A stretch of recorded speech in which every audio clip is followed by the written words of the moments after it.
రాముడు జన్మించాడు, మరణించలేదు. రాముడు కౌశల్యా గర్భాన పుట్టాడు, దశరథుని ఇంట్లో పుట్టాడు, అందరికీ తెలుసు, అందరూ చూశారు. జన్మించాడు కానీ మరణించలేదు. ఎందుకంటే రాముడు నదిలో ప్రవేశించాడు. ఆయన శరీరం మళ్ళీ ఎవరూ తీయలేదు, ఎవరికీ దొరకలేదు. శరీరం దొరకనప్పుడు పోలీస్ స్టేషన్ చట్టం ప్రకారం మనిషి మరణించనట్టే లెక్క. మరణించాడు అని పోలీస్ స్టేషన్లో చెబితే మృతదేహం ఏదని అడుగుతారు ఖచ్చితంగా. మృతదేహం దొరకలేదు అంటే అనుమానాస్పదం అని పెడతారు. 6 రోజులు ఉండిపోయింది అక్కడ, అంత్యక్రియలు కూడా లేకుండా. తర్వాత వెళ్లి అర్జునుడు దహనం చేశాడు దాన్ని. శరీరం దొరికింది కానీ కృష్ణుడు జన్మించలేదు. ఎందుకంటే ఏ శరీరం కృష్ణుడు రూపంలో మరణించిందో ఆ శరీరంతో జన్మించలేదండి కృష్ణుడు. మీరు భాగవతం మూలం చదువుకుంటే అర్థమవుతుంది.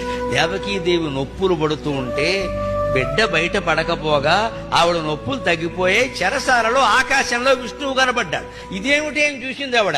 నన్ను భరించలేవు నువ్వు, అందుకే నేనే బయటకు వచ్చానడ.